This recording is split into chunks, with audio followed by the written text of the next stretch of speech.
Okay, dito namin ngayon dito sa Boracay. Ito yung July 18.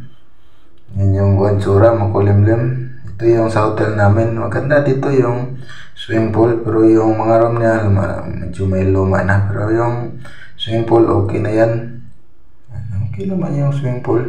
Malaki rin. Yung building naman, malaki rin yung maraming rooms. Marami din mga silang guest. Okay naman dito, makulimlim yung ngayon, yung araw. Ito yun, Golden Phoenix Hotel. Nasa Station 3 pala to. Ito yung ilalim nila yung smoking area. Ito yung sa sides ng swimming pool. Yan. Ayos naman. Maganda yung swimming pool. May bayan pang bata. Dito malalim dito 1.5 meters. Ako is mga 1.8 siguro. Nagpas okay rin sa mga matatanda. Malalim to ng swimming pool. Yan, malawak din eh. Yan.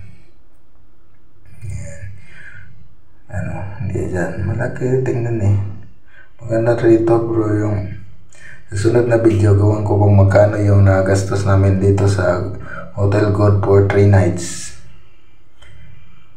Okay rin yung room niya dito rin malaki rin eh. Yan. Masaya yung mga bata pero malalim yun sa dito lang dito lang malapit yan. Yan yung hindi malalim. Yan.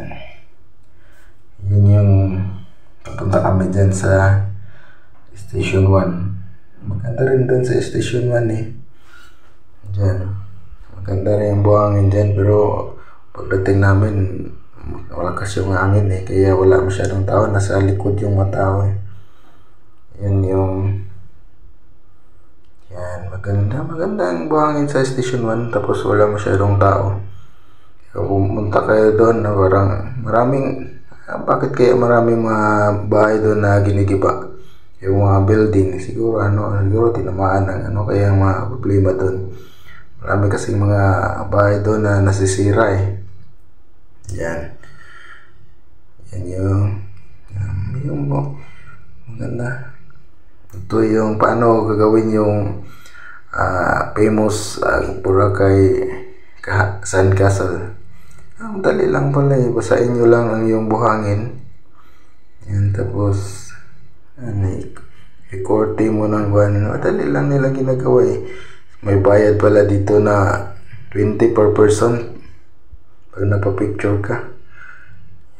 Yan yung maalon dagat ngayon sa Boracay kasi masamang panahon eh. Hindi na season ng pero pag uminit mainit talaga. Yan, mainit yan eh. Yan. Marami mga gandang beach pero sa hinan yan eh. Dito sa nag-stay kami walang mga ganyan. Sa hinan lang may mga ganyan. Maraming hinan dito. Yan yung malawak talaga dito eh. Sa Station 1 to eh. Yan, malawak. Ito yun yung Whales Rock, yung famous na bato, yung island na malapit lang sa gilid ng Yan. Pero grabe dito ang buhangin eh, malinis. Yan, malapit na kami sa napunta talaga ko doon sa dulo, tiningtan ko kung anong meron dyan. Yan mga maraming nagigiba nga building dyan. Ano kayong dahilan dyan? Yan yung Whales Rock. Yan. Maganda yan. Nataka nga kung bakit maraming nasira dyan. Pinuntahan namin talaga yan. Nilakad namin galing Station 3 pamuntang Station 1. Ang layo pala yan. Tapos pabalik. Nilakad rin namin pero doon na kami sa D-Mall dumaan. Yan.